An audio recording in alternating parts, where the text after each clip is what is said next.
B.एड admission 2026-27 भरपूर असे विद्यार्थी आहे की जे डॉक्युमेंट्ससाठी कमेंट्स करत आहे. तर डॉक्युमेंट लिस्ट आपण ऑलरेडी दिलेली आहे आणि जे डॉक्युमेंट्स तुम्ही फॉर्ममध्ये अपलोड केलेले आहेत तेच डॉक्युमेंट्स तुम्हाला लागणार आहे ॲडमिशनला. त्याचबरोबर राहिला प्रश्न गॅप सर्टिफिकेटचा, कारण भरपूर असे विद्यार्थी आहे ज्यांचं एज्युकेशन 2026ला कंप्लीट झालेलं असेल त्या विद्यार्थ्यांनाच गॅप लागणार नाही आहे. तुमचं एज्युकेशन या अगोदर जर कंप्लीट झालेलं असेल तर तुम्हाला गॅप सर्टिफिकेट लागणार आहे ॲडमिशनसाठी.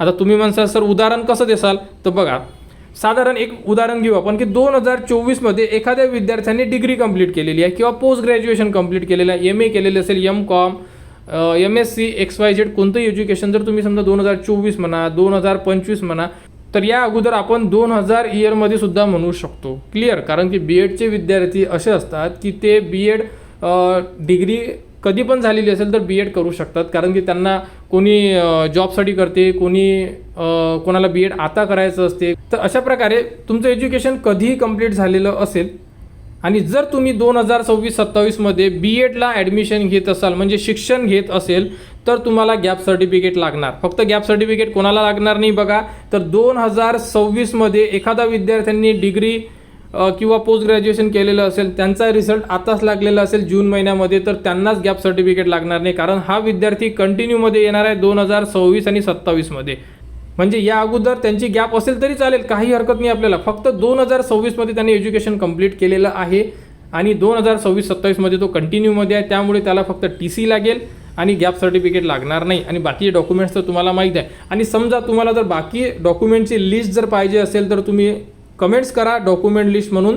तुम्हाला संपूर्ण ॲडमिशनला एकूण एक कोणकोणते डॉक्युमेंट्स लागणार आहे याबद्दलची माहिती तुम्हाला स्पेशल एक व्हिडिओ बनवून देण्यात येणार. त्यामध्ये तुम्ही त्या प्रकारे डॉक्युमेंट्स रेडी करून ठेवू शकता. पाहिजे असेल तर तुम्ही कमेंट्स करा, कारण आपण ऑलरेडी दिलेली होती जेव्हा आपण कॅपराऊंडचे फॉर्म भरले होते तेव्हा दिली होती मी डॉक्युमेंट लिस्ट. जर पाहिजे असेल तुम्हाला फ्रेशमध्ये तर मी नवीन बनवून देऊ शकतो. राहिला प्रश्न आता गॅप सर्टिफिकेटचा.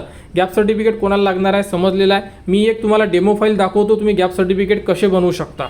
विद्यार्थी 100 रुपयाच्या स्टॅम्पवर सुद्धा गॅप सर्टिफिकेट बनवू शकते. गॅप सर्टिफिकेट तुम्ही जवळच्या सेतू केंद्रामध्ये बनवू शकता आणि गॅप सर्टिफिकेट तुमचं एका दिवसात सुद्धा तुम्हाला मिळू शकते. त्यामुळे तुम्ही आजही बनवलं तरीही चालेल, किंवा तुम्ही जेव्हा तुम्हाला कॉलेज मिळेल, एखाद्या विद्यार्थ्याला कॉलेज अलॉट होऊन जाणार, अलॉट झाल्यानंतर सुद्धा तुम्ही गॅप सर्टिफिकेट बनवू शकता. म्हणजे तुम्हाला माहिती राहणार आहे, तुम्ही 1 डेमध्ये गॅप सर्टिफिकेट बनवू शकता. कोणत्याही सेतूमधून तुमच्या आजूबाजूला जोही सेतू केंद्र असेल त्यांच्याकडून गॅप सर्टिफिकेट बनवू शकता. बघू शकता अशा प्रकारे संपूर्ण ऑप्शन राहणार आहे यामध्ये तुमचं नायब तहसीलदार वगैरे इथे विद्यार्थ्याचे नाव राहणार आहे.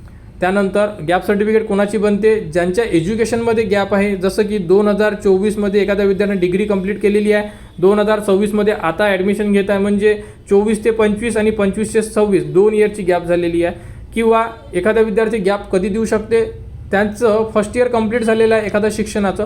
फॉर एक्झाम्पल घेऊ आपण की B.एड एखाद्या विद्यार्थ्याने केलेलं आहे फर्स्ट इयर, नंतर काही कारणास्तव तो सेकंड इयर करू शकला नाही आहे, मग त्यांनी नंतर एका वर्षानंतर थर्ड इयरला ॲडमिशन घेतली, तर तो विद्यार्थ्याला सुद्धा मागच्या वर्षी तुझी गॅप का बरं झालेली आहे यासाठी कॉलेज त्यांना गॅप सर्टिफिकेट किंवा स्कॉलरशिप डिपार्टमेंट त्यांना गॅप सर्टिफिकेट मागत असते. ठीक आहे, तर आता आपल्याला गॅप सर्टिफिकेट हे ॲडमिशनसाठी आहे, कारण की आपलं एज्युकेशन मागे कंप्लीट झालेलं आहे. 2026पर्यंत आपली जेवढी गॅप असेल तुमची 2 वर्ष 3 वर्ष तेवढ्या इयरचं तुम्हाला गॅप सर्टिफिकेट द्यावं लागेल. तर अशा प्रकारे तुम्हाला बघा B.एडसाठी पाहिजे आहे म्हणून इथे कॉलेजचं नाव टाकलं तरी चालेल किंवा नाही टाकलं तरी चालेल, जर तुम्ही आता बनवलं तर. अशा प्रकारे यामध्ये संपूर्ण हा मजकूर राहणार आहे. हा मजकूर संपूर्ण तुम्हाला तुमच्या सेतू केंद्राकडे उपलब्ध असणार आहे. सत्यापन वगैरे संपूर्ण माहिती यामध्ये अशा प्रकारे एक ॲफिडेविट होणार, यामध्ये तुमचा फोटो काढण्यात येणार. अशा प्रकारे इथे सब डिव्हिजनल किंवा कलेक्टरची सिग्नेचर राहणार, तहसीलदाराची सुद्धा राहू शकते. अशा प्रकारे ही डेमो फाईल आहे बघा. अशा प्रकारे तुम्ही तुमची गॅप सर्टिफिकेट बनवू शकता.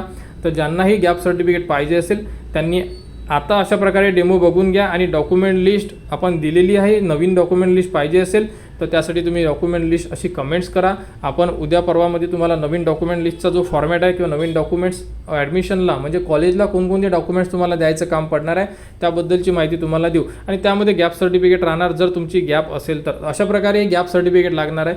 क्लिअर समजलं तुम्हाला? गॅप सर्टिफिकेट कोणाला लागेल, ज्यांची 2026मध्ये एज्युकेशन झालेलं आहे त्यांना गॅप लागणार नाही, आणि ज्यांचं एज्युकेशन 2020, 2022, 2025 लास्ट एज्युकेशन जेव्हा कंप्लीट झालेलं आहे त्या इयरपासून तर 2026पर्यंतची तुम्हाला जेवढ्या वर्षाची गॅप असेल त्या वर्षाचे गॅप सर्टिफिकेट तुम्हाला लागेल. क्लिअर? तर तुम्हाला ते काढावं लागेल. तर माझं तरी तुम्हाला एक सजेशन आहे की तुम्ही गॅप सर्टिफिकेट फक्त लक्षात ठेवा की तुम्हाला ॲडमिशनसाठी लागणार आहे, परंतु तुम्ही आता काढू नका. तुमचा जेव्हा आपण ऑप्शन फॉर्म भरू, ऑप्शन फॉर्म भरल्यानंतर आपल्याला कॉलेज अलॉट होणार आहे. फॉर एक्झाम्पल एखादं तुम्हाला कॉलेज अलॉट झालेलं आहे, XYZ कॉलेज तुम्हाला मिळालेलं आहे आणि तुम्हाला पहिल्याच दिवशी समजते की त्यांच्याकडे डॉक्युमेंट लिस्ट कोणती लागणार आहे तुम्हाला जर ॲडमिशन घ्यायची असेल तर. आणि तुम्ही त्यांना म्हटलंही की मी गॅप सर्टिफिकेट तुम्हाला 2 दिवसात आणून देतो, तर कॉलेज ॲक्सेप्ट करते, कारण की गॅप सर्टिफिकेटला तुम्हाला वेळ मिळू शकतो. कारण की लास्ट इयरला सुद्धा आम्ही जेव्हा विद्यार्थ्यांचे फॉर्म भरले त्यांनासुद्धा कॉलेजला गेल्यानंतर त्यांनी म्हटलं की सर आम्ही 2 दिवसात तुम्हाला गॅप सर्टिफिकेट आणून देतो, कारण की हे काम शेतूच आहे आणि एवढं 100% पाहिजेच. इम्पॉर्टंट डॉक्युमेंट्स आहे जसं की कास्ट व्हॅलिडिटी, नॉन क्रिमिनल सारखं असं डॉक्युमेंट्स नाही आहे. त्यामुळे कॉलेजवालेसुद्धा तुम्हाला वेळ देतात की ठीक आहे 2 दिवसामध्ये तुम्ही आम्हाला आणून द्या. तर अशा प्रकारे ही अपडेट होती. या व्यतिरिक्त कोणाला काही अडचण असेल तुम्ही कमेंट्स करू शकता. त्यानंतर आता जर आला आपला ऑप्शन फॉर्म, तर ऑप्शन फॉर्मचे संपूर्ण ऑप्शन लॉग इनमध्ये आलेले आहे, परंतु फॉर्म सुरू झालेले नाही आहे. आपण वेट करतोय की लवकरात लवकर टाईम टेबल यायला पाहिजे आणि आपण त्यासाठी फॉर्म भरू शकले पाहिजे. जर BEdमध्ये कोणाला काही अडचण असेल कमेंट्स करा, डॉक्युमेंट्स पाहिजे असेल तर कमेंट्स करा आणि BEd ॲडमिशन 2026-27च्या अपडेटसाठी आपल्या चॅनलच्या कनेक्टमध्ये राहा.